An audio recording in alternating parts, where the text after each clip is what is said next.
look down on you for your office job, and you look down on me for street vending. This is a popular saying now in China. 我说我摆摊一天挣3000，一个月挣30万。 I say make 3,000 a day, 30,000 a month from street vending, and you don't believe me. Here's 200 eggs, 200 steaks, 80 pounds of pasta. Let's see how much I can make after selling all this. 我说我摆摊一天挣1000。 I say I make 3,000 a day, 30,000 a month from street vending, and you don't believe me. Today, Xiaole has prepared 820 yuan worth of goods. Let's see how much we can make tonight. Let's get started. 说我摆摊一天赚1万，一个月赚30万。 I say I make 3,000 a day, 30,000 a month from street vending, and you don't believe me. Today I've got a whole carload of goods, costing 4,000 yuan in total. Let me show you how much I can make in one day. 我说我摆摊一天赚1000，一个月赚30万，你们都不信。 I say I make 3,000 a day, 30,000 a month from street vending, and you don't believe me. Today I'll show you what a real day of street vending looks like here in Xi'an. Whether it's selling pasta, grilled fish, durian cakes, or fried chicken, the opening lines are always the same, followed by shots of the day's preparation and sales. These videos are very popular, making street vending like a way to make a fortune. There are other types too. In 2025, choose street vending and sell huge pork sandwiches, and you can make up to 800,000 yuan in 1 year. My kids' school fees are due. Watch me make over 1,000 yuan for fees in 1 day. Street vending daily. Sell 200 to 300 pounds of braised vegetables in 2 hours, earning 100,000 yuan a month. Some people have commented in disbelief. If I could make that much, I'd be living quietly, not advertising my earnings all over the place. How much is this tuition? Teaching people to make money is the real money maker. So many people pay thousands to learn, only to find out that they can't even get a business started. But with these videos promoting street vending, many have paid tuition, hoping to get rich from it. The most popular figure in these types of videos is Master Hu from Anhui. He claims to be the founder of Hu's Big Pot Braised Food, which became an instant hit in just 2 months. Within less than a year, his TikTok followers exceeded 740,000, making him a street vending sensation. Behind the so-called street vending sensation is a pattern where vendors use videos to drive traffic, then recruit apprentices and charge fees for lessons. They make money by misleading people. In reality, those who attempt street vending often face significant losses. It's a false dream. According to reports from mainland media, in early March this year, a couple from Hengshui, Hebei, saw the booming success of the Big Pot Braised Food online. Master Hu's stand was always crowded with people, and a large pot of braised food would be quickly sold out.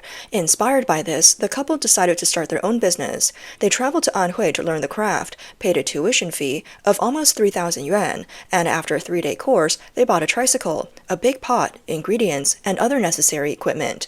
They set up their stand at a street corner in their hometown. However, after more than 20 days of selling, their business showed no improvement. Most days they only made 50 or 60 yuan, and on the best days they made over 300 yuan. They were nowhere near breaking even. What troubled them further was that in their city, many street corners also had big pot braised food stands, and the recipes and presentation were nearly identical, as if one master had trained all the vendors. Those businesses didn't seem to be doing well either. The couple said that when they learned from the master, he claimed that one big pot of braised food could be sold out in an hour and a half, but their pot took days to sell.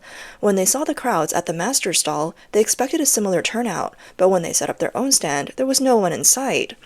On a video platform, there are hundreds of accounts related to Big Pot Braised Food, and the products, presentation, food content, live streams, and even the profile pictures are almost identical across these accounts. The key is that they all advertise that the technique is teachable. In Guangdong, a man named Mr. Wang, who paid over 5,000 yuan to learn how to make beef waffle stew, said he is also now accepting apprentices. However, his tuition is only 2,800 yuan, and the content he teaches is exactly the same, saving his apprentices a lot of money. In Zhejiang, a woman named Xiahe nearly fell victim to a female influencer who claimed to have successfully run a handmade jewelry business for 10 years. This influencer's profile also promised to teach anyone who paid for the course. Xiahe said the influencer promised to teach how to make jewelry in just 7 days for over 1,000 yuan. And the course on choosing locations and creating short videos cost over 2,000 yuan, with continuous guidance after that. Xiahe was hesitant, but then the influencer added more incentives, claiming to have tens of thousands of successful students who learned the course and could teach others. She said the tuition could be recouped in just 1 or 2 days. Xiahe realized she was dealing with a scammer, and after refusing to pay, the influencer blocked her. The influencer posted a video to explain how to really make money. 98年的小姑娘 A girl born in 1998 spent 2,000 yuan to buy a small tricycle, and within 6 months, from March to now, she's been earning around 300,000 to 400,000 yuan per month. How does she do it? The influencer claims that they trained the girl through a small restaurant training program. The girl then rented a storefront on the second floor of a street and started recruiting students to teach. She said that now she can take in 4 or 5 students a day, charging each 3,800 yuan. At the end of the month, she earns around 40,000 to 50,000 yuan. The influencer also bluntly states that they don't collect sales from the student stands, only tuition fees. The process is extremely simple. Just go out and set up the stand daily, follow the video scripts provided, create content, and scale it. They offer a full support system with traffic and help, so the project grows quickly. These so-called secrets to success come not from selling goods, but from high tuition fees. But the live crowd in these videos is fake. Chinese media reports that in one live stream, a stall had a long line of people waiting, and an elderly man in white clothes who bought something was seen in the line again half an hour later. Viewers quickly pointed out that this man was an old actor who was always at the stalls, no matter where the live streamer set up shop. Here's how the influencer reveals the 3-step scam. Making 10,000 yuan a month from street vending is no exaggeration. Even if you're selling something that's, let's say, a pile of dog poop, you can still sell it. To achieve this success, there are 3 steps, and the second and third steps are the most important. The first step is to create hype. Most videos on social media tell people what you're selling. Post videos on social media, tell people what you're selling, and choose platforms with large traffic. The most critical second step is to pick a good location with a huge flow of people. If no one is buying, the first trick is to pay people, like elderly folks. Pay them 50 yuan to stand in line.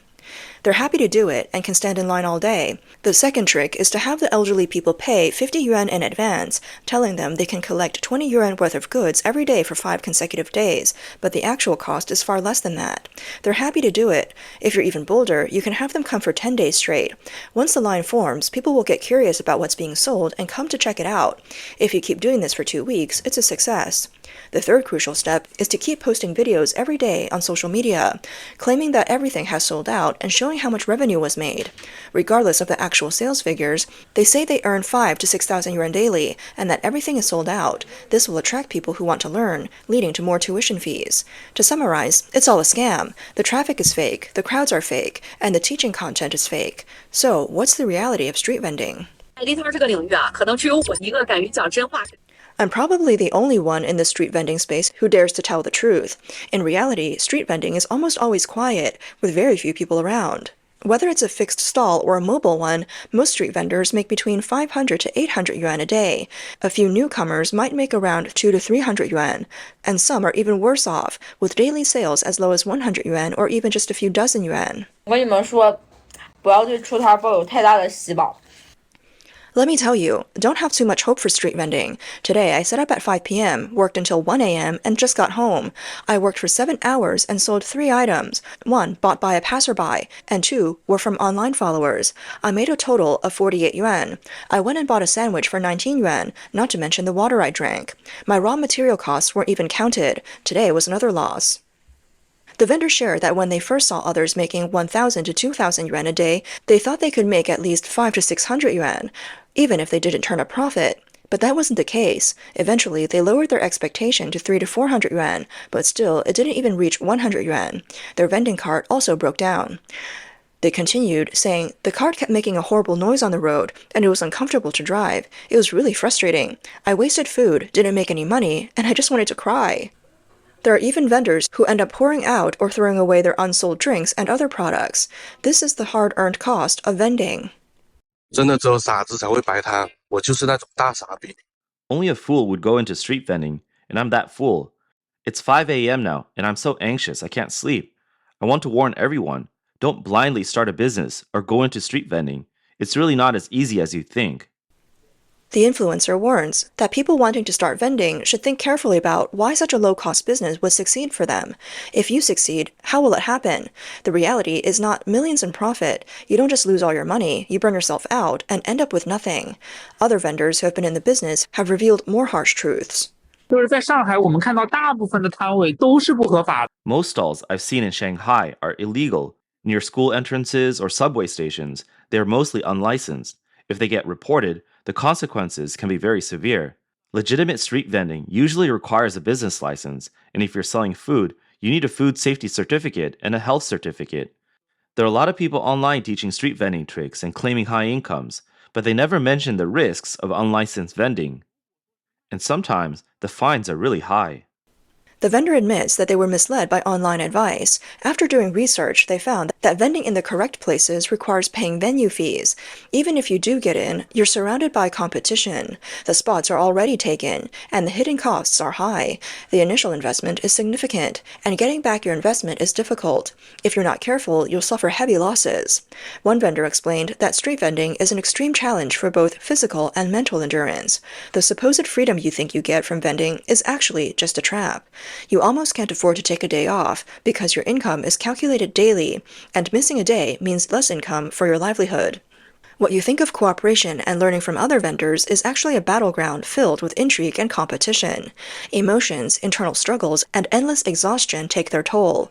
What seems like an easy 10,000 yuan a month is actually the result of constant restocking, facing bad weather, and dealing with huge ups and downs. What looks like a bustling marketplace is actually a struggle for those at the bottom. In today's weak economy, how much can street vending actually thrive? The so-called success and profit are just gimmicks to take your last bit of savings. When you really start vending, the cold reality of quiet streets will hit you, and struggling and closing down are just part of the process. This vendor also faced obstacles from property management, and behind the constant struggle, there's nothing but pain. Isn't this a stall? There's a table here, and people can set up, so why can't I? Theirs is a shop, yours isn't. It's different. How is it different? You're selling hand-pulled chicken. It's definitely not the same. They've cleaned up, and it's just you left here. Why make such a big deal over doing a little business? If no one else is setting up, and you're the only one, it's definitely not allowed. Bro, life is tough right now. No need to do this. The Big Pot braised food business is closed. I tried it for everyone. This project doesn't work. It really doesn't. It's closed. Blindly following trends doesn't work, everyone. Please be cautious. One influencer posted online saying their company had laid off employees and the industry is in a tough period. They didn't want to start a street vending business. It was because they couldn't survive as an employee. They also said street vending is not the way out. On one street, there are 10 stalls, and 8 of them are selling grilled sausages. On a good day, you might make a few dozen yuan. When the urban management officers come, they confiscate everything, and it's all for nothing. That money doesn't even cover the rent. In fact, when it comes to street vending, it's not just small vendors. Even 5-star hotels have started to adopt this model. You can imagine how fierce the competition is. The well-known Wenfeng Hotel in Nantong has set up street stalls in the subway station. Wenfeng is a 4-star garden hotel, a well-established business in Jiangsu province, covering nearly 100,000 square meters with over 2,000 dining seats, including a multifunctional banquet hall and special private rooms. Local media reported on July 31st, calling it too much. Netizens commented, the hotel business is bad, and now they're even selling the smallest scraps. In Zhengzhou, the 5-star Noble International Hotel has announced plans to set up a night market food stall within the hotel grounds, offering customized cooking services and even launching a partnership with JD for food delivery. The prices at the hotel are very down to earth, with flour rolls priced at 2 yuan each, just like those at a street stall. This matches their slogan, star-level craftsmanship, street-level prices. The hotel started setting up stalls in late June, becoming one of the first 5-star hotels in Zhengzhou to incorporate the street vending delivery model as part of its daily operations, with staff uniforms now featuring the slogan, star-level flavor, warm stall service. 5-star hotels began street vending in places like Zhengzhou, and now Beijing has followed suit, with high-end brand restaurants also joining in. Additionally, some Michelin-starred restaurants like 102 House and Xinrongji have introduced more affordable meal sets to attract a wider range of customers. Japanese political commentator Huang Kai, who's familiar with China's financial and political systems, analyzed for foreign media that if the economic recession is seen as an issue with the Chinese model, then it's not surprising that even 5-star hotels are turning to a low-end approach. This shift is just a microcosm of a larger trend. With the overall economic decline, there's less need for places to do business or hold exhibitions. Hotel revenues naturally drop, and in order to survive, hotels are being forced to cater to a more affordable market. This is a sign of China's economic slowdown, especially as large-scale investments are disappearing. In such dire circumstances, the Chinese Communist Party continues to make strong statements, using the idea that the Chinese people can live on grass for a year. It is truly hoped that the unfortunate Chinese people can escape this predicament soon, and that they no longer harm one another in this cutthroat industry war.